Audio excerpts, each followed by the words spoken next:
if Regina King was to be in a rom-com as the leading lady, who do you think should be alongside her? I would take Regina King and Colman Domingo, lift them out of If Beale Street Could Talk. It's too rich. What do you mean it's too rich? It's like Crab Imperial. What? Like, you know how Crab Imperial is like crab and then they put cheddar on it and it's too rich? No, I've never had crab Imperial. Yeah, it's just too, I think it's too, like Colman Domingo and Regina, it's just too much acting. Like, it's too much. What do you mean it's too much acting? It's a rom-com. Right, and I think it would be great to see them like tone it down and have fun with one another. I could see the two of them as a couple that's been married for 10 years or 20 years, and they're dealing with sort of the ennui of age and no. Children That's have left you the wanting to house keep them in a lane. Right. I could see them being married 10 years, anniversary, they're on a cruise, and they mess around and get involved in some crazy mystery on a cruise, and now they've got to solve it and hijinks ensue. Yeah. I could see Regina King and Colman Domingo, just having fun. I don't want them in hijinks. See, that's your problem. You don't want to let them. You don't want to let them live. You're right. No hijinks. Y'all too good for hijinks. See, that's y'all too good for hijinks. Young drunk. Hey, welcome to the Micheaux Mission. 2 men, 1 podcast. Every black film ever made. My name is Len, aka the Bat Triple, and as always, I'm joined by my partner. Hey, this is Vincent Williams. Tonight we have a very special show for you, missionaries, because we're going to do things a little different. Shake it up. Shake it up, baby, now. Keep you on your toes. Okay, that'll work too. All right, so tonight we are going to be presenting live here on YouTube. We're going to be giving you Misses from the Missionaries. We're going to be giving you the top 5, and we're going to be giving you 6 Degrees of D'Urville Martin. That is going to be coming to you live here on YouTube. And then we're going to say goodbye to YouTube. Goodbye, YouTube. And we're going to so long review for all of you listening in Audioville. We're going to be sitting with our very special guest. Goodbye. Angelica Jade Bastion. I hope I said her name correctly. Yes, me too. She will correct us if You should always correct somebody when they get your name wrong. And she's going. I feel like Angelica is got a hammer ready to just bash my head in. Like, it's not Bastion, it's Bastion or Bastien. You should probably just keep moving. I'll keep it moving. Mm-hmm. We're going to be sitting with Angelica to review not 1, not 2, but 3 outstanding short films. Yes, tonight here absolutely. On the Micheaux Mission. That. It's a different type of Micheaux Mission, but we think you're going to enjoy it. And we're still streaming live from Young Chunk, Philadelphia's premier video podcast palace, right here in the city of brotherly love. We are also streaming to Instagram. We are also streaming to Facebook. We are also streaming to YouTube, where there are missionaries out there in the chat. Hello, missionaries. Good evening, one and all. Vincent, how are you doing, my friend? I'm fine. It's cold again, but it is very, very cold. But as my friend Len told me a couple of weeks ago, it is winter. Yes. So it comes with the territory. Can't be upset when it's cold in the winter. You cannot. I'm curious. Do you find yourself when it is cold? Do you find yourself like reaching more for warmer breakfasts, or like you know what? I really need like some oatmeal, or I want some like some grits or something like that. Are you a real big breakfast? I'm not a big breakfast guy. Like I like to start out light, sort of hit the ground running. So what do you have most mornings? Honestly, a protein bar and some coffee. A protein bar and some coffee. Yeah.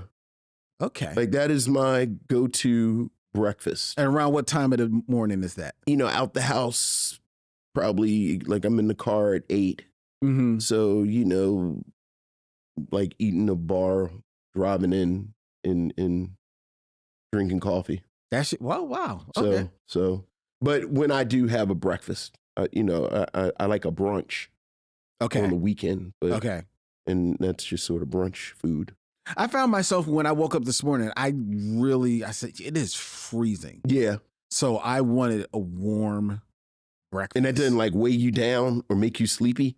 No, not at all. Okay. Not at all. So I got, what did I have?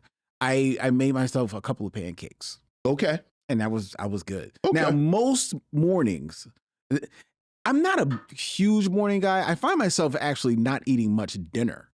So, but I do eat breakfast most mornings. And most mornings I'm eating turkey bacon and 2 boiled eggs. Okay. All right. And then I'm drinking a cup of tea. All right. I'm not a coffee drinker. Not a coffee drinker. So I drink my okay. tea. All right. You know, that's my morning. All right. We're going to have to find out what Angelica does for breakfast. This is, I'm sure, all very interesting to her as well. It's interesting to me. But what is more interesting is hearing what each and every one of you are thinking about missionaries. And that means we're going to go to your emails, or as we like to call them, Mrs. from the Missionaries. So what else is going on, Len? we have emails, Vincent. Ooh, missives from the missionaries. Ooh. Ooh. Ooh, missives from the missionaries.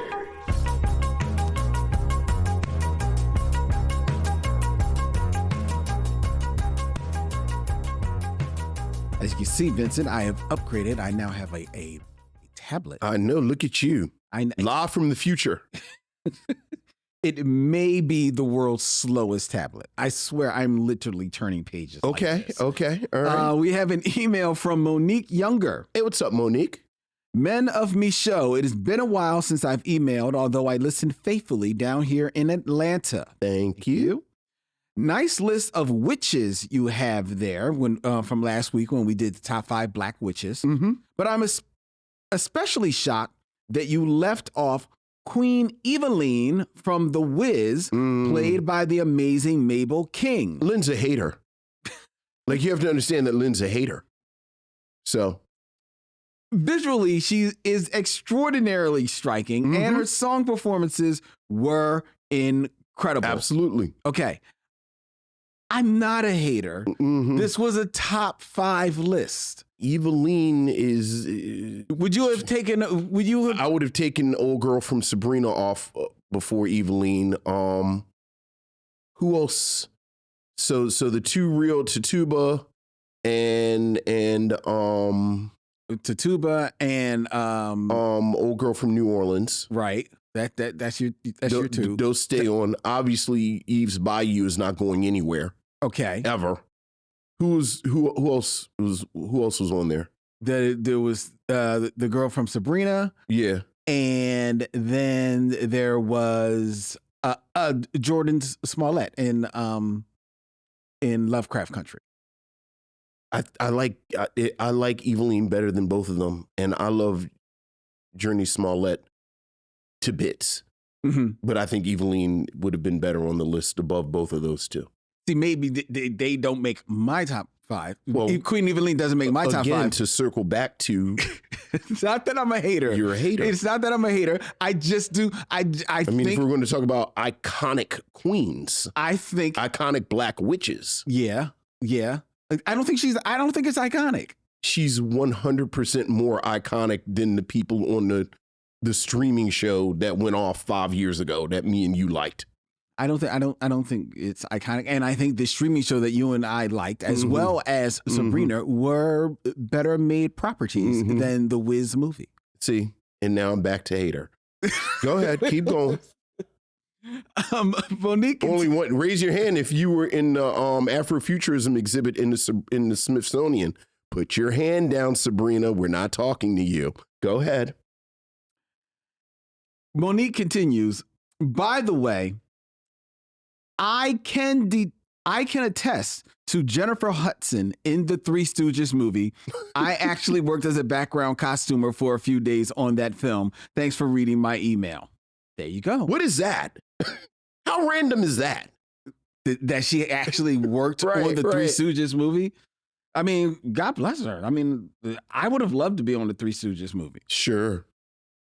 You wouldn't have wanted to work on the Three Stooges? I would not. I know. I bet there were so many better things to do that day. I don't know. To be a part of What year was this? What year is it? Three Stooges movie? I don't know. 2006, 17, something like that. 2060s. 2000 something. Right, yeah. It was way too late for a Three Stooges movie. Right, Nobody cared about a Three Stooges movie. I'll be Right. perfectly honest. It's not that great of a movie. Sure. It's not. I'm convinced it doesn't exist. It does I think exist, it's one of those though. Oscar Micheaux ghost films. No, it does exist. And not only that, We've seen a review of it, but no one's actually seen the footage. it's actually, well, look, Jennifer Hudson's in it. Larry David's in it playing a nun. Mm-hmm. He is. Sofia Vergara's in it. Okay. It's funny. Oh, all right. It's not good, but it's kind of funny. It's kind of funny because it's done in the form of, it's not like it's not a biopic. Mhm. It's like it's one long story, but it's done in the form of like three short Three Stooges like films. So much stitched enthusiasm, together. and you don't like The Wiz. Go ahead. But we got another email. Okay. This one is from Nicole Sherman. Hey, Nicole. Good evening, Len, Vince, missionaries, and special guests. That means Angelica. At the time of this writing, I am blasting Johnny Gill's sleeper hit "Let's Just Run Away" from the Mo Money soundtrack. This is random missionary email. This is random as hell. Like I worked as a costumer on the Three Stooges movie. I'm listening to the Johnny Gill song from the Mo Money soundtrack. like, first of all, you're listening to the Mo Money soundtrack. This is real chaotic right now. Nicole continues, got to give it up to Johnny Gill for being on black movie soundtracks in the early 90s, such as Mo Money and, of course, Boomerang. Sure. Since February, for me, is Love Month, I am watching black rom-coms to celebrate. This weekend, I went back to rewatch Poetic Justice with Janet Jackson, Tupac, Joe Torre, and, of course, Regina King. You know what's funny? For Regina King to be in the industry for 40 plus years, she has yet to be in leading lady material where she is the lead, with the exception of Shirley, and that's a shame. I also want to point out that Regina King really hasn't been in a lot of rom-coms either. Last year, you guys chose who would star in a movie with Halle Berry if she wanted to do rom-coms again. Now, I now pose this question for you all to answer. If Regina King was to be in a rom-com as the leading lady, who do you think should be alongside her? All I know is I want it to be hot, sexy, and older people having intimacy on screen. I'm looking forward to hearing your answers. And side note, I am excited you guys are finally doing one of Lawrence Fishburne's underappreciated films, Hoodlum, which is coming up next week. Mm-hmm. Have a great rest of the week, Nicole. That's actually kind of interesting talking about older people on film having sex, because I was rewatching Heat this weekend and realized that it was one of the few movies where Al Pacino is in a sex scene. Okay. But nevertheless. So this exact second, I've never thought about Al Pacino having sex. I didn't either until Saturday when I was watching Heat. So Regina King in a rom. First of all, it is surprising that Regina King has not been like the lead. It's like surprising and it's not, Yes, it because let's be honest, because how many black women have been the lead of many films, right? You know, yeah, that doesn't surprise me at all, actually. But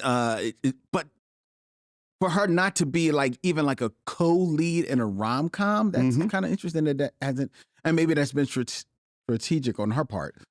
I think any of the leads in the Best Man universe would do well opposite her in a rom-com. That's interesting, because I know you're not necessarily acting-wise that great a fan of Morris Chestnut. I've liked Morris Chestnut more and more the older he's gotten. And again, a rom-com, I think it's a little light. It's a little frothy. Mm-hmm, true. Like I think Morris Chestnut could very much handle, you know, I'm the big attorney in this firm, and Regina King is a big attorney in the other firm, and you know, hijinks ensue. See, now I would go different. I would take Regina King and Colman Domingo, lift them out of If Beale Street Could Talk. It's too rich. What do you mean it's too rich? It's too rich. What do you mean it's too rich? It's like Crab Imperial. What? Like, you know how crab imperial is like crab and then they put cheddar on it and it's too rich? No, I've never had crab imperial. It's just too, I think it's too, like Colman, Domingo, and Regina, it's just too much acting. Like it's too much. What do you mean it's too much acting? It's a rom-com. Right, and I think it would be great to see them like tone it down and have fun with one another. I could see the two of them as a couple that's been married for 10 years or 20 years, and they're dealing with sort of the ennui of age and no. the children That's have left you the wanting house to keep them in a lane. That's Right. what you wanted to keep them in a lane. Right. I could see them being married 10 years, anniversary, they're on a cruise, and they mess around and get involved in some crazy mystery on a cruise, and now they've got to solve it and hijinks ensue. Yeah. I could see Regina King and Colman Domingo, just having fun. I don't want them in hijinks. See, that's your problem. You don't want to let them. You don't want to let them live. You're right. No hijinks. Y'all too good for hijinks. See, that's y'all too good for hijinks. But see, but this is about putting her in a rom-com. So you're saying she's too good for rom-coms? That sounds like what you're saying. I actually think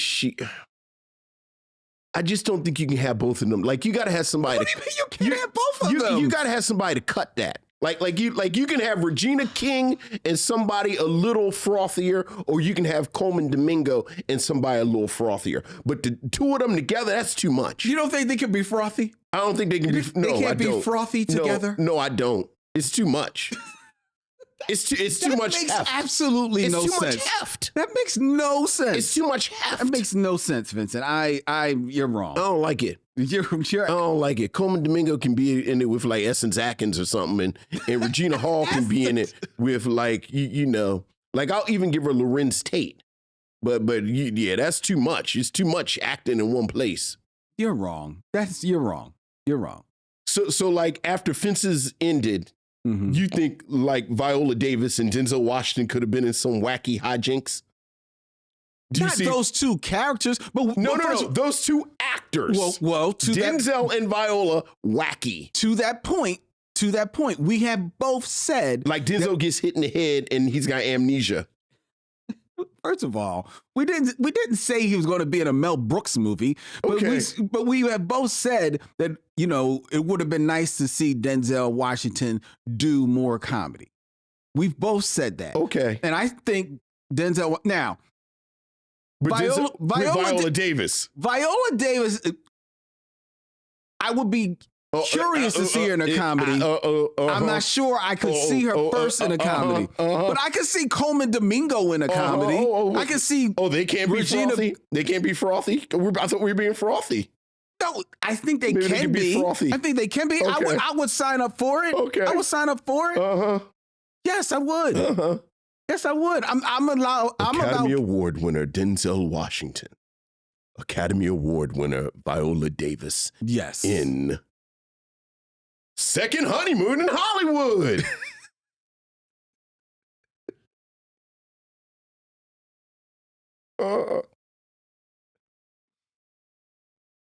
We had another email, Vincent. All right. Worried about it.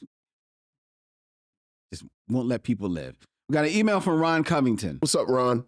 Dear Len and Vincent, just saw Wicked and enjoyed it. We reviewed Wicked last week. Agree with you that Cynthia Erivo's casting really highlights the not-so-subtext of the struggle of Black folk. Ariana Grande's self-absorbed Valley girl who thinks she's an ally is spot on. Never saw the Broadway show, but I've heard Stephen Schwartz's conversations about the origins of the piece, and these discussions are interesting. The whole idea that the story of The Wizard of Oz is questionable is intriguing. It's comparable to the way the Native Americans were portrayed as savages through a Eurocentric historical lens, and when the true story is revealed by other scholars, we learn the actual truth. On another note, I wonder if you guys can think of any films that concern Black romance dealing with more mature lovers as opposed to the typical young love paradigm. I remember the relationship between Bernie Mac and Angela Bassett in Mr. 300. really? I thought their union was very interesting, okay, and got me thinking about movies made about Black couples of a certain age navigating a path towards remaining in love rather than falling in love for the first time. Do you think of any movies that have centered around this fascinating, relevant issue in a cleared-eye way? As always, keep passing the mic, Ron Covington. Yeesh, I'm trying to think.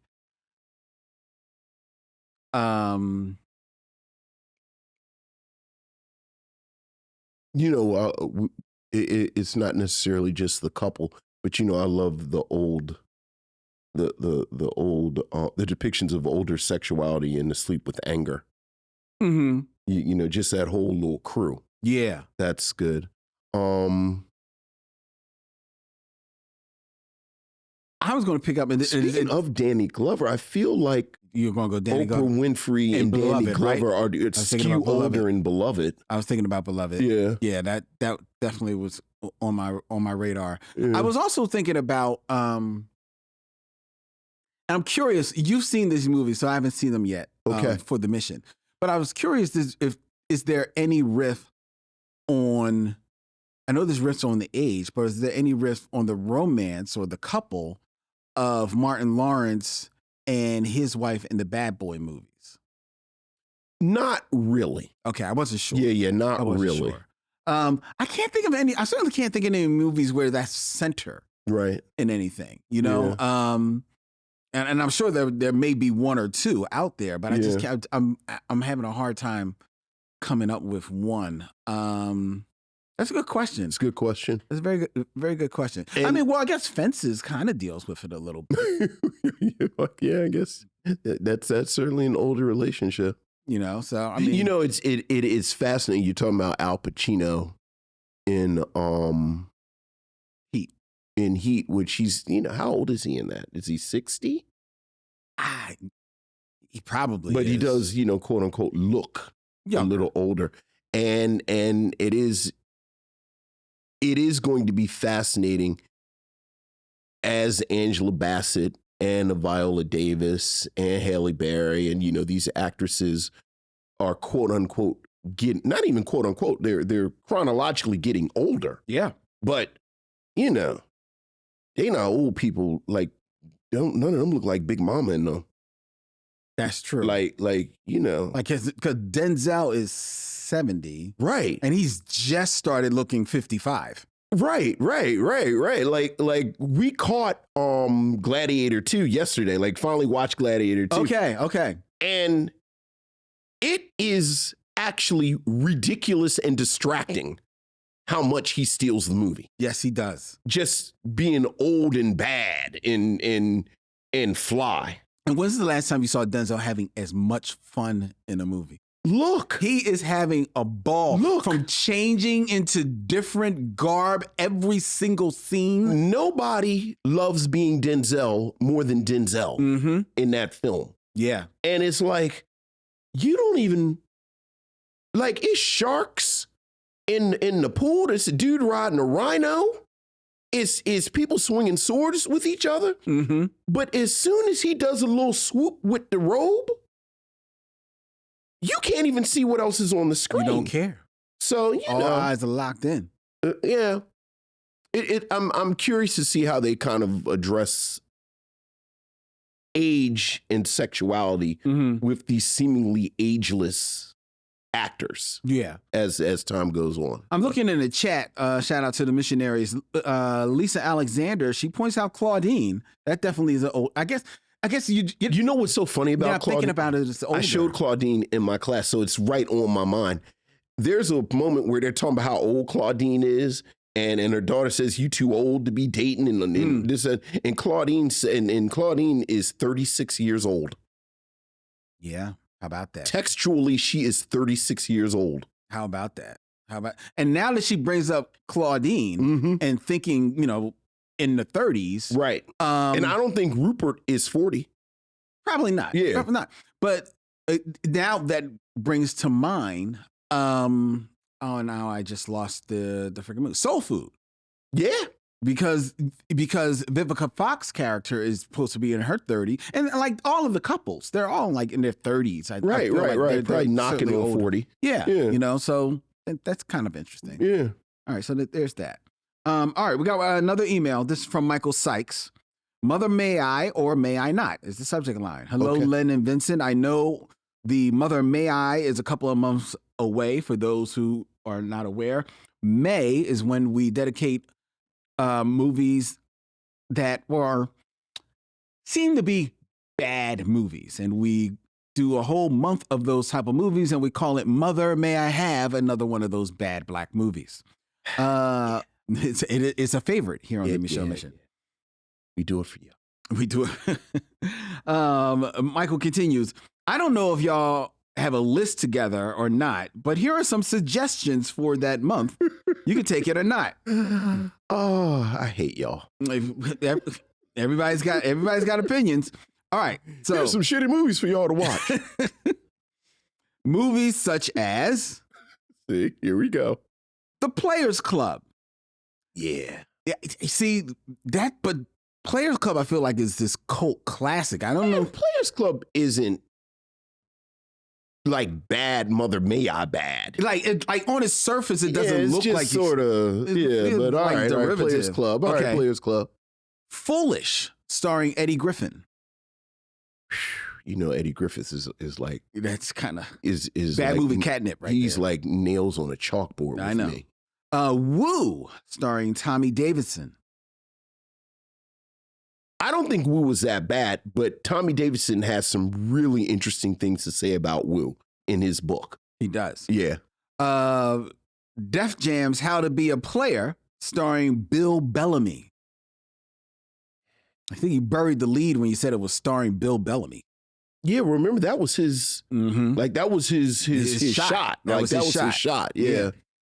Big Mama's House, the Martin Lawrence movie. Yeah. The other Martin Lawrence movie, The Black Knight. Oh, now The Black Knight is terrible. Yes, it is. Like over this list, that's the real terrible one. Tyler Perry's Divorce in Black. I've never heard of this. That's new Tyler Perry. That's the one that just came out a few months ago. It just came out and he's already saying it's already saying, Mother, may I have that bad black movie. Jamie Foxx's Held Up and Most Wanted, starring Keenan Ivory Wayans. You don't have to take my suggestions, but one way or another, y'all will have to review these movies. That bad? Most Wanted? Yeah. I seem to remember it being. Who's this? Is Michael? Yeah, Michael Sykes. Yeah, Michael. I think these are more mediocre. Well, Most Wanted. Most mediocre. Okay. How to Be a Player, I don't know if that's mediocre. I got a funny feeling that's not good. It's not Foolish. I have an idea that's good, but you know, it's Foolish looks bad. I remember Foolish looking bad. And who's in Foolish? Eddie Griffin. Yeah. I don't know. And he has a question for me, Len. What is your top 5 guilty pleasure films? Well, Vincent would say anything from TCM, but those aren't guilty pleasures. No, they're not. Those are classic movies. Yeah, what are your guilty pleasures? Well, my biggest guilty pleasure is this straight up terrible superhero film called The Specials with Rob Lowe. I've told you about it. Like I watched the movie only so I can listen to the audio commentary where the directors say, in this scene, you can see where Rob Lowe quit the film. Okay. So that is definitely a guilty pleasure of mine. And other like just bad movies that I know are, or, you know, just suspect that I still watch. Mm-hmm. You know what? What? I'll give you one. Okay. The League of Extraordinary Gentlemen. Yeah, you do like that. It's so confusing that you like that movie. It's a horrible movie. It's terrible. It's terrible. I can't take my eyes off it. You know what else I can't take my eyes off? And I watch almost every time it is on, and it's always on following the League of Extraordinary Gentlemen on TNT. What? Van Helsing. Van Helsing is fun. It's fun, Yeah, right? I like Van Helsing. It's silly. It's bad, but Van Helsing. It's bad. Yeah. Okay. It's fun. I watch it. I can't help it. Okay.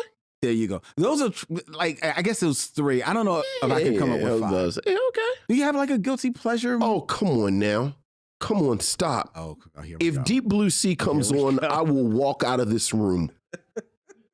I will walk out of this room if Deep Blue Sea comes on. They tried to cure Alzheimer's disease by taking out brain cells from sharks. And then they made the sharks smart. They did. And then all hell broke loose. As it is wont to do. Oh my goodness. I love Deep Blue Sea. I love Deep Blue Sea. There's a part in Deep Blue Sea. I laughed because I saw Deep Blue Sea in the movies. And there's a part in Deep Blue Sea that everyone who's seen Deep Blue Sea knows this part. I laughed and howled with joy for 10 minutes and missed 10 minutes of Deep Blue Sea after this part. And then I had to watch it again. So yeah, that's mine. I adore Deep Blue Sea. Okay, there you go. Thank you, Vincent. And thank you for your email. All right, and if you want to have your thoughts read here on the Micheaux Mission, please feel free. Send us an email at micheauxmission@gmail.com. That's MICHEAUX MISSION @gmail.com. Also want to bring your attention that if you want to check out the Micheaux Mission live, you can join us in March on Wednesday, March 5th, with our good friend Stephanie Watt of the Be Real Black Cinema Club at the Bryn Mawr Film Institute, where we return with the Be Real Micheaux screening series. And for Black Women Month, we will be screening Alma's Rainbow from 1994. Excuse me, almost got the year wrong. 1994. Brooklyn daughter of a beauty parlor owner blossoms under the influence of her showbiz aunt. In Alma's Rainbow, screening on the big screen. If you've never seen this movie, then you can see it the way it is meant to be seen on the big screen of Bryn Mawr Film Institute. Tickets are on sale right now to go to brynmarfilm.org. Come out. We can't wait to see you. And remember, free pretzels. That's a promise. All right. All right. All right. Ready to move on with the show? I am. That means it is now time for the top 5. Top 5. Who's your top 5? My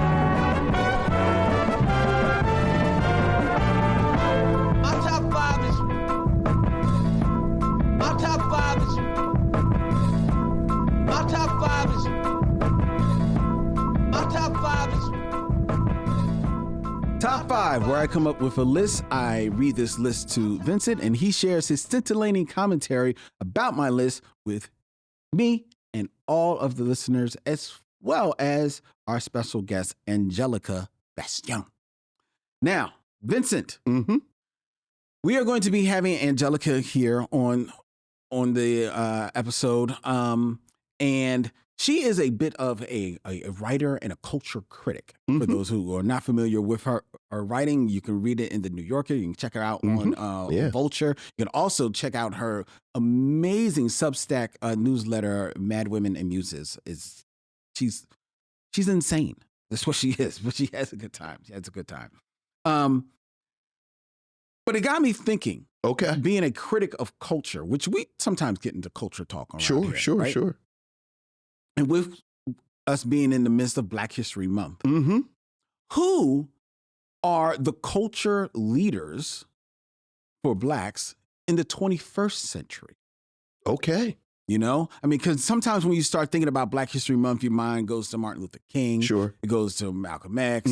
It goes to James Baldwin, you know. But what about the 21st century? Okay. Who are the cultural leaders of the 21st century? Okay. Right? So I've come up with 5. All right. Not necessarily ranked in any particular order. Okay. Okay. Even though I have my thoughts on who would be number 1.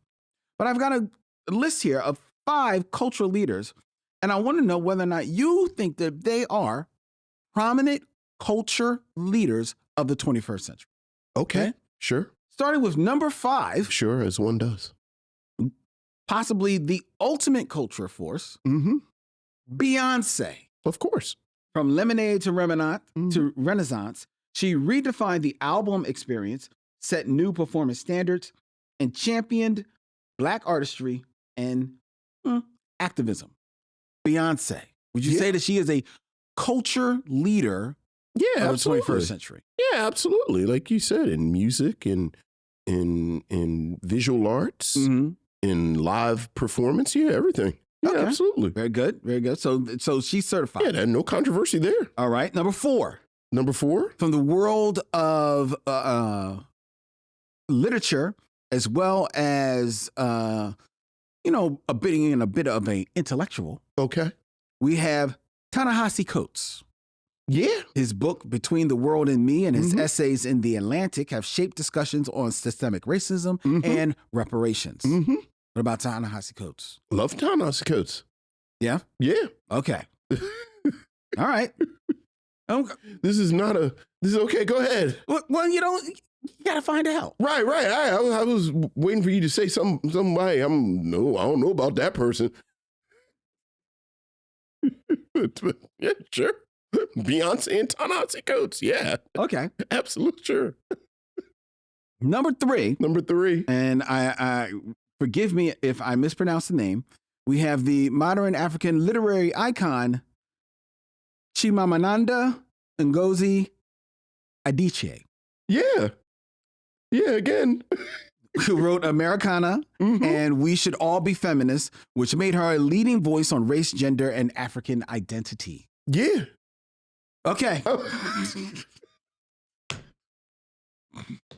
All right. Moving through this list. We are moving through this I list. keep waiting for you to do somebody who's Dude, if I get this wrong, I'm horrible. All right, number 2. Charlie, the guy who makes hoagies for me. You keep picking real smart people. All right, for your shit. Yeah. All right. Number 2. Audre Lorde. No. Tied for number 2. Okay. Barack and Michelle Oh, Obama. for God's sake. Yes, As the Lynn. first Black U.S. president and the first lady, they reshaped global perceptions of Black leadership. Yes. Definitely cultural leaders Look, for the 21st century. certainly, yes. All right. Influential and yes, absolutely. Okay. Yeah. Some might dare say presidential even. All right. And number 1, No. Black cultural leader for the 21st century. Jesus of Nazareth. Dylan of Young Junk. No, I'm sorry. It's a typo. We have Kendrick Lamar. All right. Albums like To Pimp a Butterfly and Damn cemented him as one of hip hop's greatest storytellers and political voices. All right. I can't. Yes. Do you have an argument with that 5? No. I don't. No? Well, that's the top 5. Oh, we moved to that. That's you. That's my top 5. I thought it might be controversial. I thought You thought somebody on there was going to be controversial? Well, I thought somebody might balk at Beyonce being What? being one of the Influential? being one of the top 5 cultural leaders of the 21st century. Because I was going back and forth between her, at least for that slot, between her and Rihanna. But my personal feelings about Beyonce aside, I had to acknowledge her significance. Oh, you had to? I do. Did you acknowledge that the sky was blue this morning? I don't really rock with grass, but I begrudgingly acknowledge its greenness. You don't think there's an argument between her and Rihanna? Come on. Okay. What am I, a 15-year-old? Come on, what are we doing? What's got to do with being 15? Yeah, Anyway, so that's the top 5. All right. We are now going to move on to the game of kings. All right. 6 degrees of Derville March. Battle of wits. Grappling of minds.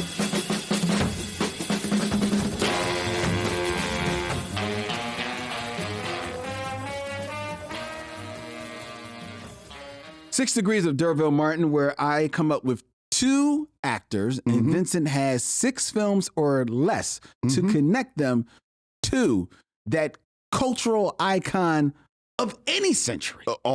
That's right. Derville Martin. That's right. He just happened to have thrived in the 70s. Sure. But his reach is eternal. He's here now. All right. All right, Vincent. Okay. Keeping it in theme. Okay. As we're talking about the 21st century icons. Okay. These are 2 actors. Okay. Who have come to prominence in the 21st century. Okay. Excellent. Okay. Who we got? So in 6 films or less, connect Derville Martin to that South African actress, Uso Bedu. I need to see her. I don't know who that is. Off just from her hide name. her credits. You know her. You've seen her. Was she in Serafina? You said 21st century. 21st century. No, she was not in Serafina. But you. Oh. She was in The Woman King. There you go. Oh, okay. All right. Derville Martin was in The Final Come Down with Billy D. Williams. Billy D. Williams was in The Force Awakens with John Boyega. And then, of course, John Boyega was the Man King in The Woman King. Yes, he was. With Uso Bedu. There you go. So there you go. Very good, Vincent. Very okay. All right. What else has she been in besides The Woman? She was good in Woman King, too. She was good in Woman King. She only actually has one other credit that is out there now, and that's Mufasa. She's a voice in the Mufasa, the Lion King. Oh, okay. All right. She has a couple of things in production. But okay. Does she sing? Did she sing in Mufasa? Who's she playing Mufasa? Having not seen Mufasa, I don't know. I'm always impressed with these actors that can do many things. Let's see. She plays a lot of singing in Mufasa. Mufasa, she is Junia. I was about to say, I don't even know why I'm asking you to I realized as I asked you to name characters. I don't know nobody's name in Mufasa. I haven't seen it. It was just a bunch of CGI lines running around. And one of them is voiced by Uso Bedu. Okay, all right. I'm assuming she's a lion. I don't know. Right. This might be a lemur. Right. This is a very chaotic episode. Okay. All right. Next we have in 6 films or less. Connect Derville Martin to Kelvin Harrison Jr. Are you familiar with Kelvin Harrison? Yeah, there's a little bit of a cheat. Why, he's your uncle? No. Speaking of Beyonce, and we were all on full alert last week because the tickets went on sale, and my daughter was hunting down Beyonce tickets. Were you able to grab them? Yeah, she got tickets. Yeah. But I know about him because of Camille, and I know I think he's in Euphoria. I believe. But more importantly, he's in a film that my daughter loves that I still haven't watched, and I feel so guilty about it. He's in Waves. Waves? Oh, okay. Yeah, he's in Waves. Like, Camille has been badgering me to watch Waves for like 2 years, and I just haven't gotten around to it. But he's in Waves with Sterling K. Brown. Okay. And Sterling K. Brown is in Honk for Jesus, Save Your Soul, with Queen Latifah. Here you go. Queen Latifah is in Bringing Down the House with Steve Martin. Mm-hmm. And Steve Martin, I don't pull this card that often. Steve Martin is in The Jerk with Dick Anthony Williams, who is, of course, in Five on the Black Hand Side. There you go. Well done. With D'Urville Martin. D'Urville Martin. Yeah. Well done. Yeah. I'm reading about Waves, which I think has been mentioned on Yeah. on Oh, here yeah. before. Yeah. It traces the emotional journey of a suburban American family as they navigate love, forgiveness, and coming together in the wake of a tragic loss. Actually sounds like a very thoughtful film. Camille has been pushing me to watch. What year did it come out? 2019. Yeah, she's been pushing me to watch this for at least 2 years. Oh, man. Sterling K. Brown, Renee Elise Goldsberry. Yeah. I mean, Yeah, I know. Say no less. Yeah. I'm there. Yeah. So, Oh, psychological drama. but I wouldn't have known him off the top of my head. Yeah, Like- and because he's not in Euphoria. You were saying he's not. He has done some television. He was in Godfather of Harlem, and he was in a couple of episodes. He did Roots and Genesis. He also is a voice in Mufasa, the Lion King. He plays Taka, Sure. and he's the lead in the Chevalier movie. Oh, I remember the Chevalier movie. Mm-hmm. And in he's in Elvis. And guess who he plays in Elvis? Chuck Berry. No. Close. Little Richard. No. Another black guy that Elvis steals from. Yes. Who else? B.B. King. B.B. King. Okay. Very nice. Showing some All right. chops there, Kelvin. All right, Kelvin. All right. Well, that is 6 degrees of D'Urville Martin. All right. Ladies and gentlemen, Vincent, well done. Hey, look, you use your resources. Like I said, my daughter told me about Kelvin Harris Jr. Well, now you need to listen to it. You need to watch Waves. Look, it has been the Sitting here great watching blessing. Deep Blue Sea. Right, my daughter blossoming into a person. Speaking of tastemakers Mhm. and cultural critics, like she has her own sort of aesthetic and taste in things, and she recommends things. So That's great. it's pretty cool, actually. My daughter can't turn off Bob's Burgers. Look, Bob's Burgers is good. My daughter could win any contest about Bob's Burgers. Okay.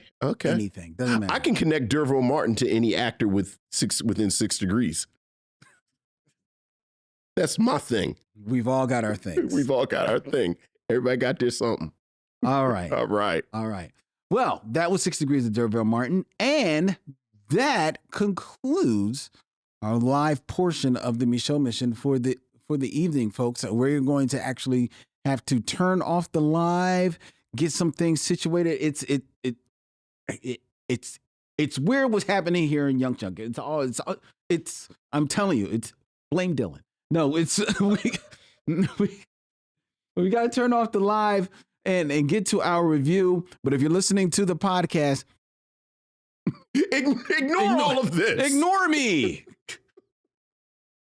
You don't even know what's happening. But You remember when we used to tape episodes in advance? yeah, And then remember blame, that? and then I would mess it up because I would reference the fact that this was Every taped. time. Every time. Every time. My God. That was before we came here. Len, you want some soup? Because it's so cold outside. No, Vince. We're in the middle of June. Why would you say that?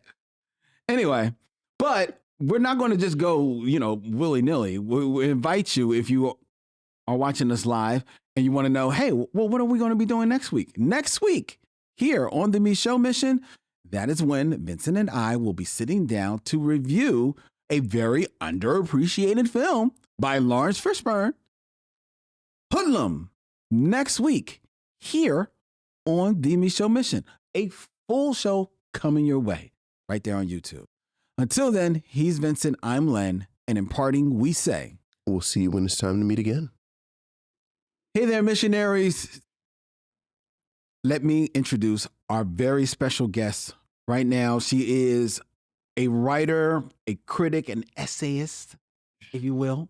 You can have read her writings in the New York Times, the Village Voice, Harper's Bazaar, Criterion, all over the damn place, including her fantastic Substack newsletter, Mad Women and Muses, where she writes about culture, cinema history, anime, and surviving with mental illness from the perspective of a Black Southern gentlewoman for the yearners, the lovers, and the mad. Missionaries, put your hands together and show your love for our very special guest tonight on the Micheaux Mission, Angelica Jade Bastion. What's up, Angelica? How you doing? I'm good. How are y'all doing tonight? Fantastic. Thank you for joining us. It's so interesting being introduced sometimes. I'm just like, oh yeah, I guess I have written for all those places. That's It's just, right. like, weird to hear. And in good workplace news, where I work, New York Magazine, our union figured out a contract and we don't have to go on strike. And so for that, I am very thankful tonight. Oh, congratulations. Well, congratulations. Excellent. The power of unions, people. Really. I know. Go figure. Oof. Yeah. From the people who brought you to the weekend. Yeah. Legitimately, thank you. Yes. Thank you so much. Yes. Very good. Now, I'm always fascinated by people who make a living as writing. Did you set out to make a living as a writer? No, I didn't. This, life took some very interesting turns, and I'm very lucky in a lot of ways. But I don't think if you're a writer, you should be like, yes, this is how I will make my money, because there's not a lot of money in this business. Journalism is a strange business, which is why having unions is important. So you get your raises and get proper compensation.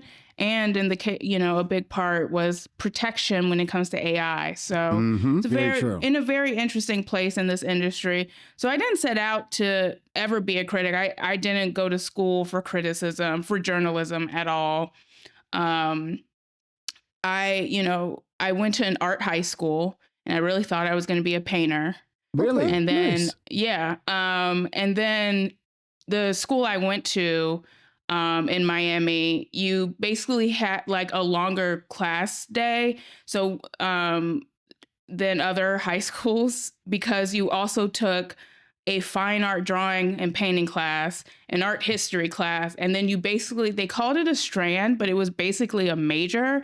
And so I was like, I just want to paint and draw, but I'll just pick something, and ended up getting into the film classes, which sparked my interest in screenwriting. And then went to college for screenwriting, took some criticism classes, but I didn't really get into criticism until a few years after graduating college, because I was just working regular jobs. So yeah, it's just kind of a Did you have a twisty love way. of or any fascination with movies in general? That Yeah, I mean, I never would describe that as part of my interest. If you asked me when I was 14, are you into movies and TV? I don't think I would have made that seem like a central part of my personality, even though looking back on it, I obsessively taped episodes of Buffy, Charmed, Farscape, and Love Tales from the Crypt. There was stuff that was really, really important to me, in the pop culture space. But I was also interested in a lot of other things, including art history and painting. And, I don't know. I really liked creating stuff with my hands, pottery, stuff like that. I just loved art. And I think film and television were a part of that art loving diet, But then I realized I really enjoyed writing about film. I did take a few criticism classes in college. And I'd like to actually credit some of the teachers, including Jeffrey John Smith at Columbia College. I took a few classes with him, including Star as Auteur on Betty Davis, Star as Auteur on Cary Grant, and there was a whole class on Gone with the Wind, which is a very interesting experience as a Black person to take a class. I'm sure. That is you reading the book and watching the movie. Very interesting history there. Yeah. You know, I have to say, though, my favorite critics have that sort of mosaic background, you know, like different things. Like some of my favorite criticism is from people like James Baldwin.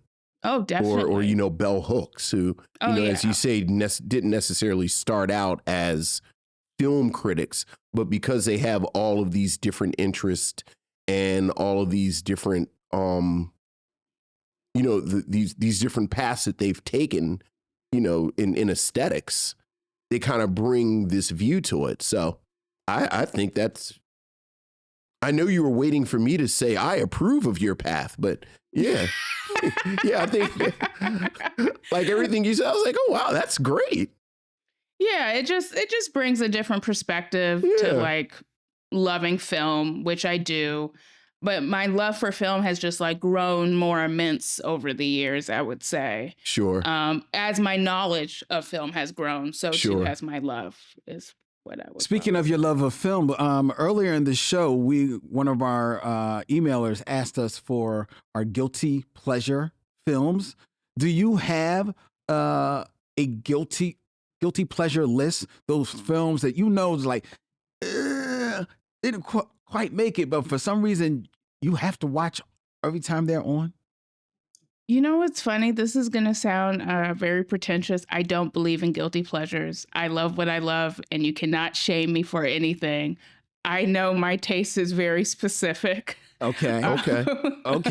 I know I probably, you know, I was like looking at the score on Letterboxd for Tales from the Crypt Demon Knight and seeing people I follow like rate it very low. And I was like, oh, I guess like people have questionable taste, because how can you not love that movie? That movie's like amazing. Yeah. We're actually fans. Yeah, like that's why I was like, what? There's people who would like rate it below 3 stars. Get a life, get a grip. So like I don't really have guilty pleasures. I just love what I love. There's like one thing I do watch that I think people would be surprised about, because I get called like pretentious and like I like, you know, super rare bullshit. I don't know, whatever. I watch like, I do a Tubi Tuesday thing, which is tonight. So we'll see what kind of weird black melodrama trash I will watch. Okay. So what do? You just turn it on at a certain time and you watch whatever's there? No, I just like, I have a little watch list on there now of movies that look absolutely bonkers. That I'm like, oh, this is going to have questionable acting. This is going to have very tight titty revealing outfits. Love it. Very much appreciate it. Thank you, Tubi, straight to Tubi Black movies. It will have murder. It will have like a baby doll, fake baby that people are holding that's so obviously not a baby, but they're like having to pretend it's a live baby. I love it. That's great. Shaking it. Yeah, oh my God. They're like good to watch because they're like short. They're like, an hour and like 15 minutes sometimes. Sure. And I'm like, oh, I've watched, you know, this What's one you watched recently? Oh, let me bring it up actually, because I wrote a whole review on Letterboxd. She wrote a review of it.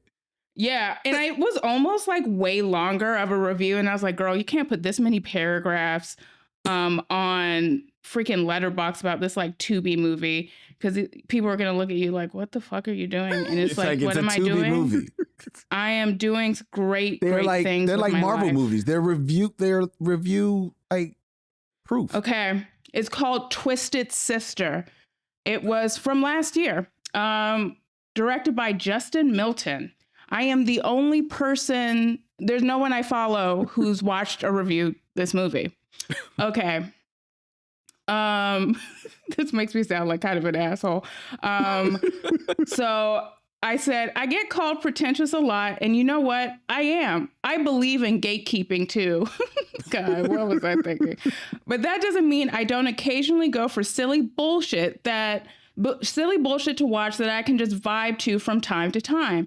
And this hits that sweet spot of intense melodrama involving terrible people. They're all terrible. Like, just when you think someone's not terrible, they do some heinous shit. You're like, whoa, wow, everyone sucks. Probably the kid sucks too. We just don't know about it yet. Yeah. Involving terrible people that's entertaining and yes, purely smooth brain cinema is what I like to call it. Wild ass ending. Men are trifling as hell. Thanks, Tubi. That was my Letterboxd review of Twisted Sister from 2024. Well, you've sold it to me.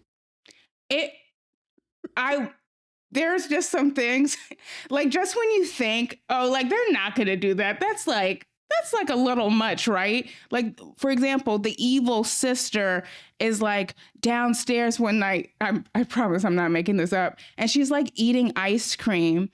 And like the husband who's been looking at her for some reason is shirtless and like just, a little. I was like, yeah, okay, sure. Do that at 2 a.m. Your wife won't hear whatever's going to happen. And then like ice cream fell on her titty. And I was like, oh, okay, this is the movie I'm watching. This is it. This is what I'm doing at 10 p.m. at night. Because Tubi Tuesday. Once there's ice cream on the titty, you're in a very specific place. Very specific. I wasn't sure. I was looking at the outfits and I was like, is that really looks like you're going to the club, but you're really just hanging out with your sister at home. Very interesting fits. Okay. Right. But the ice cream, It was the ice cream that I was like, oh, gotcha. Right. And you knew it was going somewhere because it was so tight. Like you knew it was tight for a reason. Yeah. I was like, it's like Chekhov's titty. Exactly. And I, look, I appreciate titties. They're great. They're wonderful. Aren't they amazing? But I was just like, what movie am I watching? These outfits, the hate between these sisters is pretty intense. It's twisted. It's very twisted. But the husband, terrible. And now it's time for ice cream. What's going to happen with the ice cream? And then she's like, oh, do you want some? I was like, okay. Like, girl, what are we doing here? Like, she's going to wake up any second, y'all. Bad decisions, bad people, fun time. But if I believed in guilty pleasures, I would list the Tubi movies that I see or like, I don't know. We haven't done the review yet, but I'm going to break protocol. I feel like you should circle around in May. I think you should circle back in May and we watch one of these movies. In May, we do Mother, May I Have Another Bad Black Movie. So it is movies that are on the surface look like they're a bad time at the cinema, such as Your Soul Plane, we'll say. So you're more than welcome to join us, and we can do Tubi. Ice cream titties. I feel like I found a kindred spirit. It was so funny. And it's like, it's upsetting because it's like, if it was the 90s, right, it would actually be like a better made version of that with like actual stars with good lighting. But it would be a melodrama. We don't do those mid-budget adult dramas where ice cream falls on the titty, but also there's like a great monologue and some bullshit about the modern workplace and like an After 7 song playing in the background. Why are you gonna do that to After 7? Why I gotta be After 7? It's the 90s and it's a bigger budget. Yeah, and it's just so like, you're like, I want something really melodramatic. I've like watched a few movies already today. Let's do something like fun. Like we all have those. Like for me, it's like Hong Kong action movies. Yes. And like, sometimes also like Japanese noir will get me too. But see, that's like, my sweet spot. I don't even think of them as guilty pleasures, but more like, oh, that's like a sweet spot. If I'm not sure what to watch, I can like go to these tried and true like buckets of love that I have. So it's like a classic Hollywood women's picture. I'll be totally good. I know Barbara Stanwyck. She won't let me down. Barbara Stanwyck does not let you down. I have found my kindred spirit. There you go. Tubi Tuesday, where like there was this one I watched. I was like, wait a minute. So this man is like a pastor and he's cheating on his wife with this other woman. They both give birth the same day and name the child after him. So there's 2 children, 2 fake babies with the same name. It's so stupid. It's so dumb. And he hates his wife and it's like, girl, why do you want to stay? Don't stay. This is a lesson for everybody. If you're thinking, I don't really like this person, I don't want to really be in this, they don't respect me, leave them. Otherwise, you're going to end up in a Tubi movie. You don't want to do that. No, not Tubi. No. Yeah, that's bad. You're going to die or something heinous is going to happen. But I would love to come back in May to talk about a pleasure like that. Yes. Those movies are, they're a lot of fun. They're a lot of fun. Very good. But you are here today to talk about 3 short films that you have selected to review. And I'm curious as to, before we get into the film specifically, why did you choose short films? I know you were saying, we were talking earlier and you were saying like, we reviewed a lot of the movies that you like, but why did you then decide to go to short films? Part of my daily media diet when I'm just like watching stuff for myself is like, I'll usually watch a few short films and I've just like happened upon some really interesting ones. And I was like, oh, like instead of doing just like one film, why don't I suggest a few short films? One is a film I've only seen recently, but I thought was really fascinating. And then the other 2 are more long-loved short films, I'll say. Very good. Yeah. All right. Well, then with that, we watch 3 short films that we are going to be reviewing. Which one would you like to go to first, Angelica? Ooh, okay. So I actually think we should do it maybe in this order. Killing Time. Yeah, no, just a suggestion, but Killing Time, because it's just the heaviest subject matter. Yeah. Well, they're all heavy, but that one's like, that's very sensitive subject matter. Two Zone Transfer, because it's like a nice bridge into the fantastical. To Odds and Ends, which is the longest, and I think it's going to lead to a lot of interesting conversations about Black futures and stuff. So. Very smart. And a hopeful ending. A hopeful ending. A little bit, most definitely. And that is the order that I have here. So let's start with Killing Time from 1979, an American short Black comedy film written, directed, and starring Franza Woods. Under the pseudonym of Sagebrush, she stars. The film follows a woman with suicidal ideation who struggles to attempt suicide because she is very concerned about her appearance, about exactly how she would look when found deceased. This film from 1979 was produced by the Women's Inter-Art Center and is, despite its subject and being about suicidal ideation, I think it is rightly depicted or noted as a Black comedy. Yeah. It is shot in black and white, which I think makes it almost a more timeless of all these films, even though it's from, like, there's another movie that's from 79 as well. And I actually really found this film very delightful, despite the darkness of it, the darkness of it. Angelica, what have you to say of Killing Time? The more I watch this movie, because it's such a short movie, it's like 8-9 minutes. Right. So I've seen it several times over the last few years. And every time I watch it, I'm like, I think this is one of the smartest depictions of suicide I've like seen in film.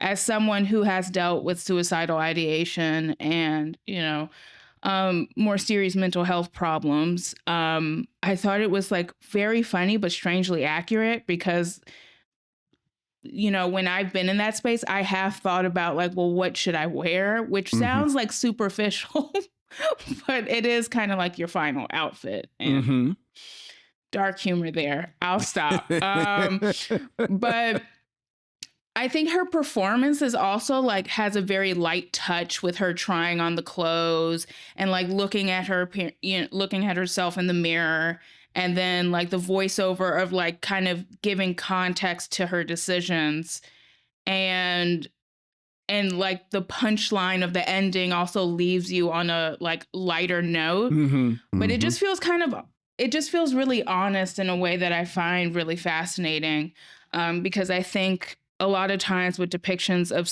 it's hard to depict suicidal ideation well, I think, in film, because it's such an interior process. Yeah. And it, that requires a very deft, formal hand to like make what that person is experiencing like feel real to whatever sort of world building you're doing, but also feel honest to the experience without like glamorizing it or condescending to it. And I feel like she really strikes a really good tone. Yep. I also think Franza Woods, very attractive woman, just like very elegant looking. So I liked looking at her, which really goes a long way in film. If you like looking at someone, that's like half the battle, I feel like, is just kind of liking their presence and their air. And and then the punchline of her pants splitting, and that's why she doesn't jump. It's like, right. I was just like, okay, yeah, like this kind of encapsulates different facets of suicidality and like the experience of like wanting to die and like the confusion of life. And like, you can imagine that every item she's picking up has a story for her. And that like influences like how she's making a decision based on her outfit. And again, just a really good short film that I think shows the power of what a short film can do very succinctly. Very true. I enjoyed you talking about the honesty. The voiceover in this movie, I enjoyed probably the most because it sounded like the most honest depiction of voiceover. Because sometimes voiceover almost sounds like, like either you're actually reading the book, narrating the scene, or it's it's just like sounds written, overly written. But this voiceover I love because it sounded like her thoughts. And even though she was very much in the moment of thinking about what she's going to look like and everything like that,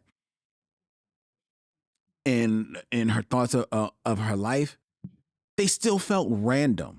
And still random thoughts would come in the middle of them. You know what I mean? Right. And like, like she's laying there on the bed and now she's wondering about, like, it's not much of a bed, but what are you going to do with this bed? Like, it's just a random thought. And that's how voiceovers are. I sit there and think about how sometimes I'm focusing in on something.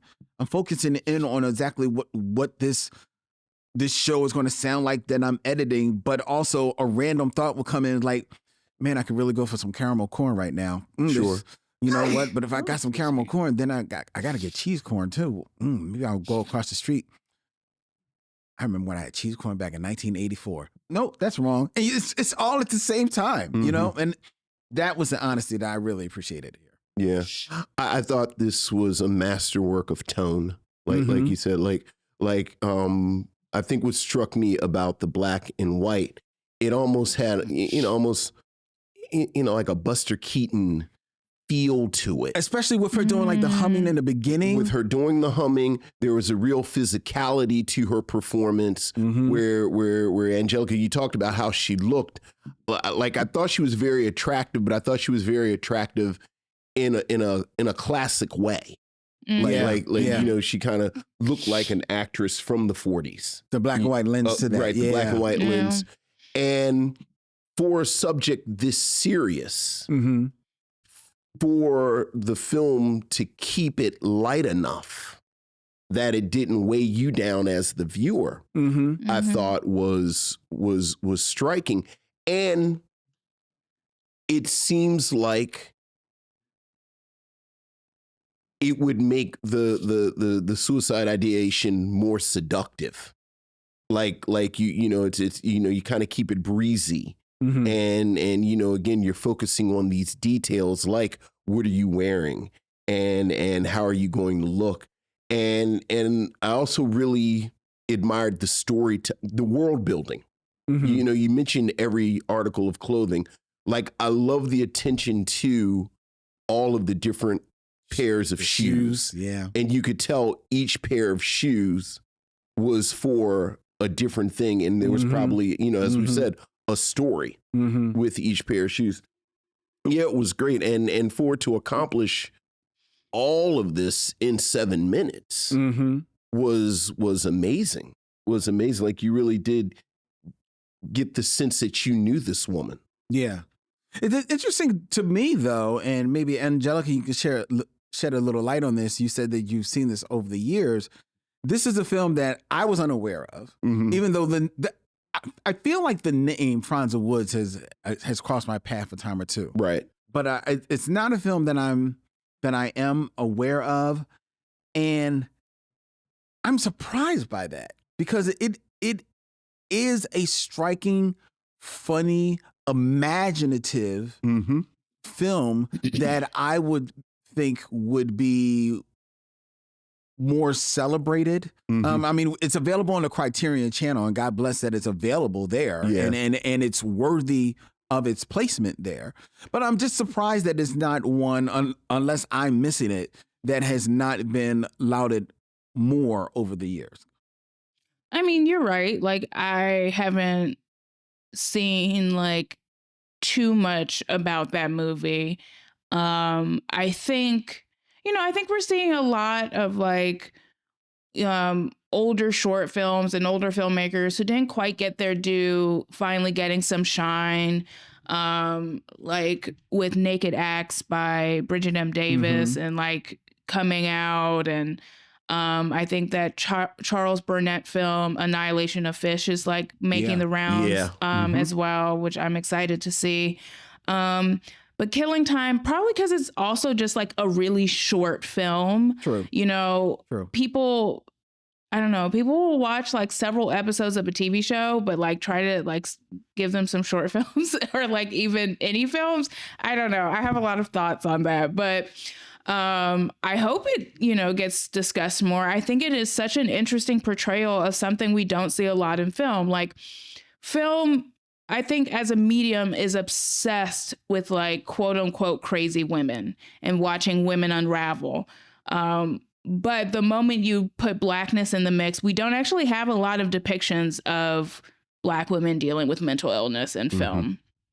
It's like really stunning to see, what I think is one of the best depictions of suicide be written by, directed by, and starring a Black woman.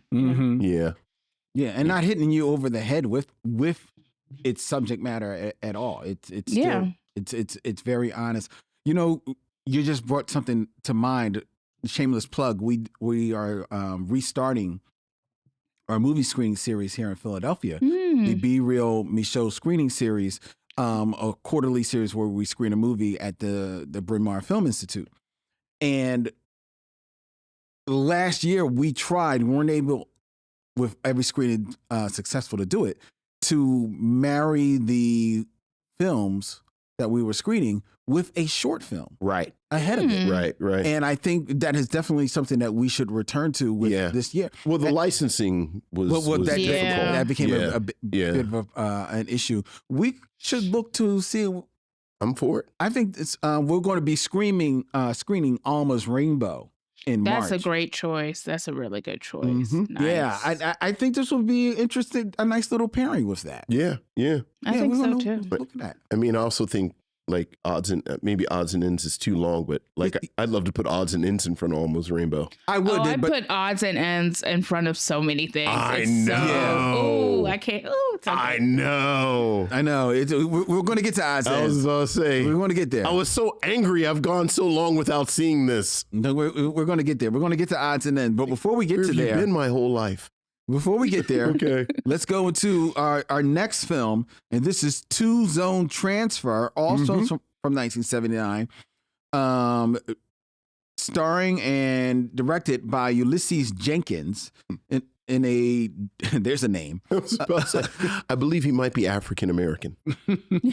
And he sounds like he was named by a white man, but In a dreamscape world, our restless dreamer is visited by narrators who explain the depths of stereotypes weaponized against Black performers in the entertainment industry in a series of vignettes in this 1979 experimental film that is the only film that is not available on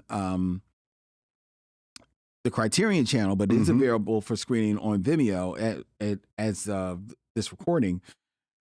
Angelica, what have you to say of Two Zone Transfer, which is a longer film? We should put this out. This one is, I think, a little over 22 minutes long. Yeah, it's like 22 minutes. And, the sound isn't great, admittedly. But I think it's just a really interesting artifact when you're thinking about how Black people kind of meet the images of themselves that aren't ourselves, but have been marketed as us. Because it's a very experimental is perfect word for it. Because it's very strange. There's a church service. There's men wearing Black men wearing masks of Richard Nixon and Gerald Ford, there's and then it's ends on this I guess a recreation dreamscape of a James Brown concert kind of thing. Is, I guess an extended sequence. Yeah, it's there's a lot going on in that one, especially. I think it's, the kind of film that you kind of feel your way through before you think your way through it. How do these minstrel images make me feel as they're kind of evoking a part of film history in a way, and entertainment history that you have to contend with when you're on camera as a Black person. And it's just I don't know, it's just a strange trip. It's the kind of movie where I know I'm not high because I don't smoke anymore, but this makes me feel like I'm on a drug. That is how that movie feels to experience. But I just thought it was an interesting dialogue with the audience about minstrelsy and Black performance and who owns it and who benefits from it. That doesn't really leave you with any answers. It's not kind of trying to leave you with and this is how we should go forth sort of energy, but more so just wants you to sit in the uncomfortable experience of it, I would say. Yeah. I think everything that you said, and the thing that struck me the most was the observation that Black images have been constructed in part to reinforce whiteness that they talk about. And I'm actually reading something right now. It's this book called Slave to Fashion by Monica Miller, and it's about Black dandyism and Black men in Black clothing and stuff. And and this thing starts in England in the 1600s, talking about basically white people constructing Blackness to serve as a contrast for their whiteness. And I think that's what struck me the most with this film, just the acknowledgement of that. And then how we have to reclaim it or recontextualize it or regurgitate it in our own ways, so that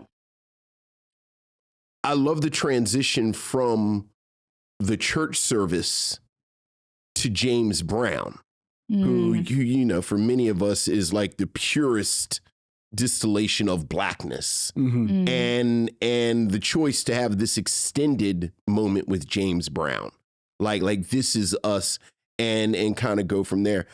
And then it's as you said, it was just really freaky. It was really freaky. Like it was okay, well, that just happened. Yeah. Yeah.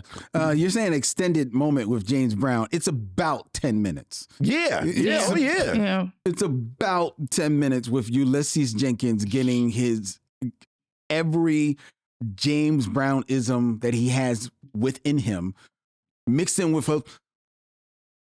for me, it felt like a little bit of Teddy Pendergrass, right, as well. Yeah, I can see that. With the shirt coming off. But just to add the detail to that, I love the fact that it's the James Brown performance starts before James Brown comes out. Like the announcer and Mr. Dynamite, Mr. Please, all of that is part of it. And I love how that was folded into him, channeling or mimicking or karaokeing, whatever you want to talk. And even that I thought was part of them, this film pointing to how we construct blackness. So, well, it missed me. I'm look. This is a movie, right? And especially in 2025, where your eyes have been kind of like grown accustomed to watching video or stories depicted in any which kind of way, right? It's because people are making videos in their kitchens now, right? So movies don't have to look pristine, like movie cinema, for you to convey a story. But if there is one thing that I have learned over my many years on this earth, is that your images will forgive you. But if your sound ain't right and you can't actually hear and understand what is going on, you will lose a lot of people. I could not really understand or hear a lot of what was happening in this film, and I had it up. And mind you, there's a fair amount of dialogue in here. So it's not like one of those ones that you could just watch and kind of build from context. Because a lot of the scenes that you're talking about are pretty much Ulysses Jenkins and going back and forth in front of the screen. Now, I got the whole idea of the Richard Nixons and the Gerald Fords in blackface, those masks, which I thought that was very interesting. I love that imagery of it. But because of the poor sound quality and those actors being behind the mask, talking behind the mask, it was very muddled and muffled what they were saying. So I got some context clues from what was going on, but a lot of that was missed. I missed. And if I can't hear, and then the images are not that well done, it's not well edited at all. And you want to give some forgiveness that is in the right. Okay, you say you want to give some forgiveness, but then, admittedly, only 8 minutes. In the same year, you've got a film that basically is a one-woman show that is everything that you want. Good sound, good story, good direction, inventiveness, pathos, writing, acting, everything right there. Is it a one-woman show? So is it maybe easier to do? Maybe. But I would contend that watching that and knowing that these two films came out in the exact same year, I'm like, it just missed me. I assume this was the print. I assume, I don't know anything about the history of this film, but I just assumed this was a print issue. And the print don't have nothing to do with the editing. I mean, okay, yeah. The editing, dude, that editing is bad. I mean, I could follow it. I'm so enjoying this. I'm glad now I chose two short films that were in the same year so you could kind of like see very different ends in the craft section of like Black cinema short films, in the independent scene and so forth. I mean, I don't disagree with you. Like, he is monologuing. There is monologuing, and I missed a lot of it. And like, I was doing the same thing, putting up the volume, but I did find like just some of the ideas and images are just arresting enough that I was like, oh, I should learn more about this filmmaker. I'm just like really curious how their brain works and what else they've done. I'm really glad I suggested this one.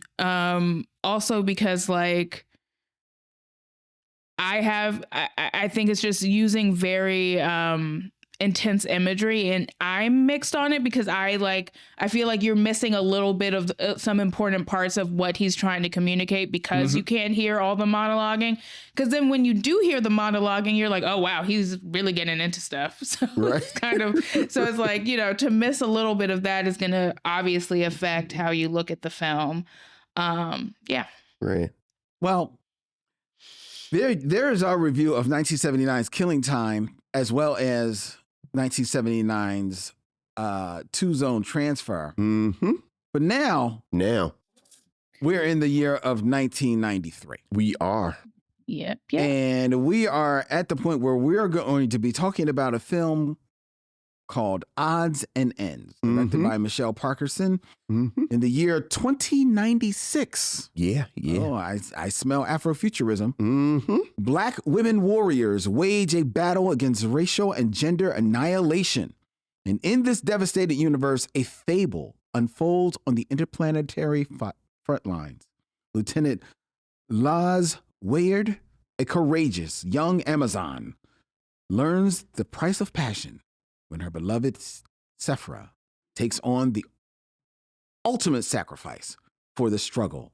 In this film, selected by our guest, Angelica Jade Bastion, here on the Micheaux Mission. Angelica, what say you of Odds and Ends? It's so dope. It's so much fun. It's so cool. It's unlike anything you've ever seen, but it's exactly what you want to see. It's pretty great. Let me highlight, by the way, if you are in LA, UCLA has a documenting Michelle Parkerson retrospective, and they're showing some of her work.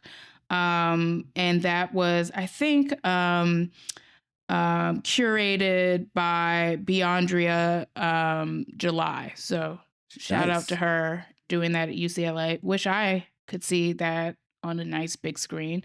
But it's just like really cool. It's just like, okay, I think there's sometimes when you watch films and like having a low budget creates innovation and style. Because this is a movie that has like a lot of style. They're like, okay, yeah, we ain't got cash money, but we can use these screens, give these like women some cool fits that look like they're like battling shit, but also still very fucking cool. And then show like Black love between women. And I'm just like, oh wow, like this is what I want in film. This is what I want in science fiction that I would love more of. It's just, and it's like, it's almost like a, it's like what, 27, 28 minutes. So it's almost like watching like an episode of anime or something.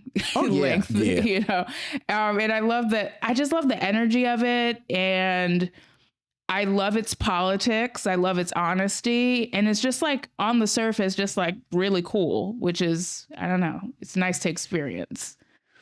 I loved every single solitary thing about this. I was so angry that I had never seen this before. It was everything. It was everything. Just Afrofuturism, just generally, just at its core, radical Black people in the future. Just Black representation in the future. The fact that it was all women, the fact that you had this queer love story at the center of it, unapologetically. I love the politics of it, as you said, like this sort of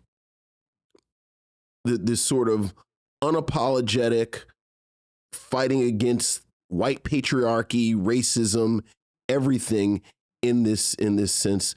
I love just the images of Black women and Black girls. Amen. And was that actually Attila Shabazz? Like the one woman on the council looked like Attila Shabazz. Wow, I didn't see that. No, I looked in all the cast and it didn't say it, but yeah, I didn't think so. But the fact that it could have been, as you said, there's something sort of almost punk rock about the aesthetic of it, with the costumes and the repurposing of all this stuff, and just the energy of it. Like it really was, it actually felt very 90s in the best way. Yeah. Like like in the best way. I loved every moment of this. I actually thought it was just spot on. It was so fun. It was so much. First of all, it's a complete story. And I was mad that it was a complete story because I wanted to believe that this was a pilot for a show. Because I would have returned to this show. Like, where are the other episodes? I know, right? I want to see how did we get here? We keep going back for 5 years and forward and back. I'm like, I want to see the whole deal. I want to see the investment of this love. We need to return to this universe like tomorrow. But what I also love, you talk about the energy, and it does feel very 90s. But as I was watching it, honestly, I was thinking of, it reminded me of like your favorite late 70s, 80s British sci-fi.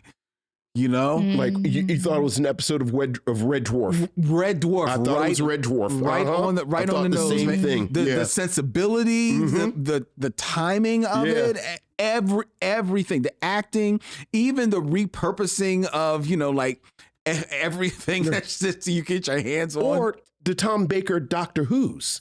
Yeah. Like those weird Tom Baker Doctor Who's that they would play out of order on PBS. Yeah. And it was like, what am I looking at right now? It felt so good. So good. It was so much fun. And what I also appreciated, again, it speaks to authenticity. It speaks to the honesty. You're talking about the relationship, regardless of whether or not it's queer or whatever. It happens to be queer here. Two women. Who cares? I just like a relationship that feels real. Yeah. That's what I like. Yeah. I like a relationship that 100% feels real. It looks like two people that actually could be attracted to one another. Two people that felt like they were lived in that moment, where they're waking up in the room together and they're getting dressed. Everything about it, the dialogue, it felt so it was so smart, and the world building of that relationship was just beautiful. Look, the world building, I will say, just to contradict what I said about Two Zone Transfer, I watched this after Two Zone Transfer, so I did have on the subtitles. Okay. And I'm so happy that I did, because the dialogue is so wonderful. And the way that these women speak in these gendered terms. Oh, yeah. Like I love the fact that that at one point she had been, the time that she had spent, it was her first trimester on the front. And she rose, and one of the characters was she was a war matron. Yeah. I just love that detail. Like, yes, this is the lens that you're looking through. I cannot. I was so happy with this film. Most certainly. I'm so glad you guys enjoyed it. It's such a fun one. And it's like, obviously she has the UCLA retrospective that starts, I think, on the 21st of February. So this weekend. And Michelle, isn't she more known for like documentaries, Michelle Parkinson? I thought I've seen her didn't she do like an Audre Lorde documentary? Yeah, she's done a lot of things, including being a performance artist. Let's actually look up what other shorts and things she has, because I haven't seen that much now. Yeah, she did a Litany for Survival, the life work of Audre Lorde. She also did Gotta Make This Journey, which is about Sweet Honey in the Rock. And she did She's Betty Carter. Okay. Yeah, and I've seen of her work also as a director, the Stormé documentary from 1991. That's the one I've seen. Lady of the Jewel Box. Again, Black queer history. So yeah, very, very interesting work. Well, it was fantastic. Yeah, it was a lot of fun. Absolutely fantastic. So when are we going to get the next episode? I know. or just redo it. Just like start it over.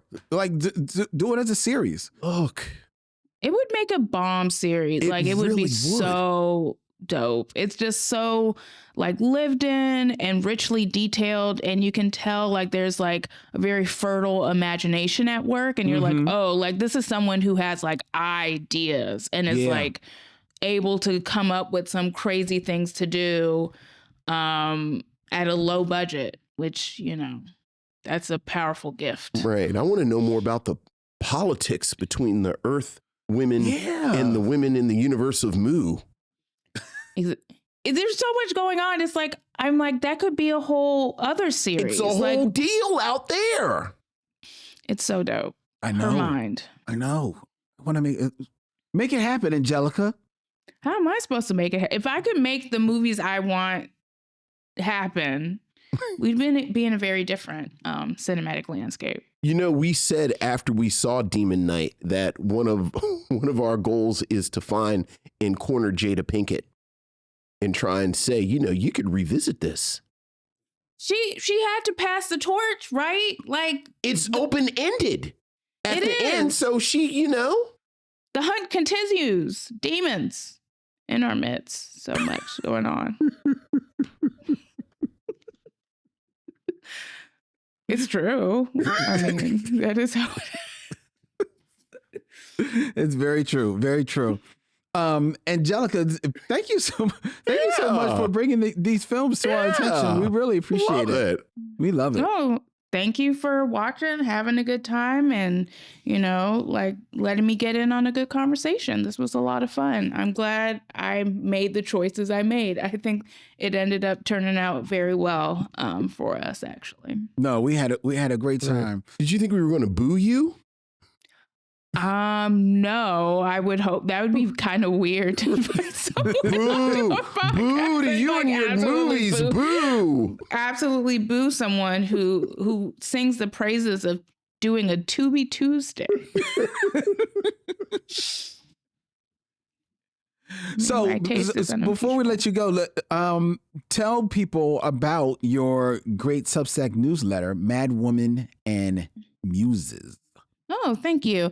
So I do a few things. Obviously, I have my newsletter, Mad Women and Muses, which is, I kind of consider it B-sides to my work at Vulture and New York Magazine.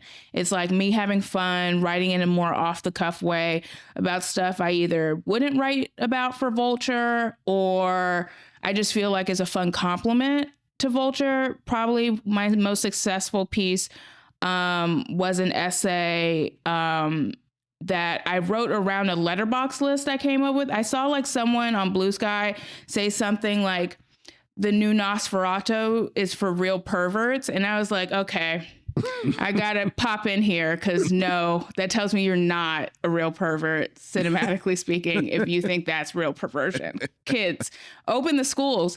So I made a list called Movies That Fuck.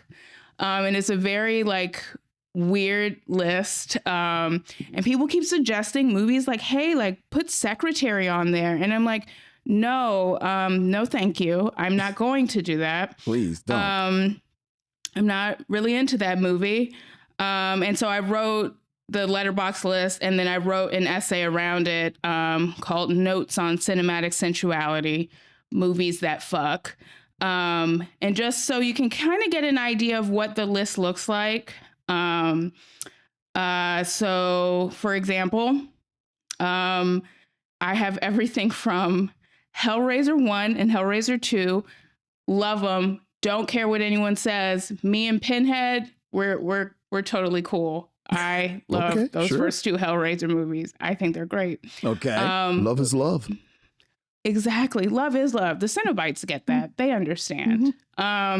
Less Caution by Ang Lee. Amazing film. Gorgeous film. Beauty and the Beast, the Jiraj Hers Czech film. My mind was blown when I watched that movie. Bound by the Wachowski sisters. The sexiest movie of all time. Yeah. That's a movie that really fucks. I have some Marlene Dietrich on here. Ooh. I have The Last Seduction. I have some Park Chan-wook, of course. That's a director.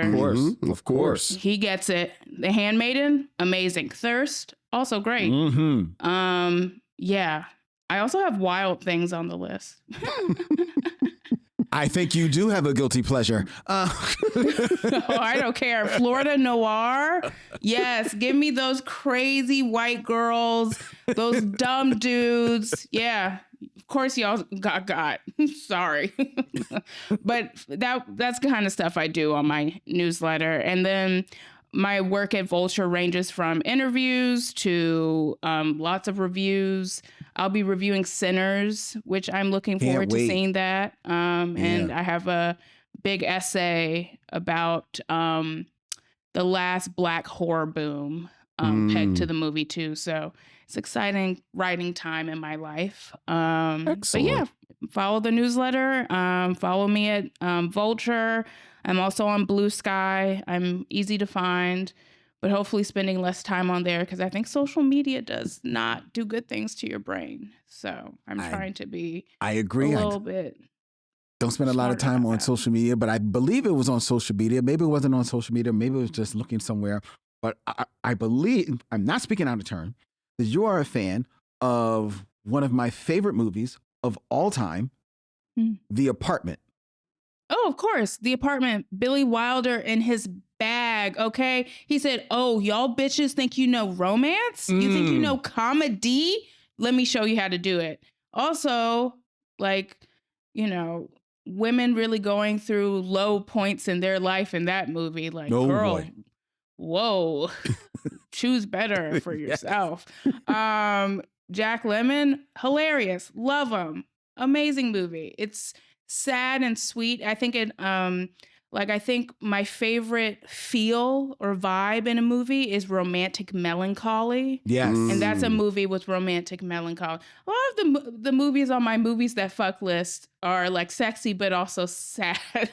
So I think I just like that emotion, that feeling, that vibe. I feel like film portrays romantic melancholy beautifully, better than some other artistic mediums. The Apartment is a litmus test for me of whether or not people like really like one get me or get movies or get romance at all, because it is almost a perfect film.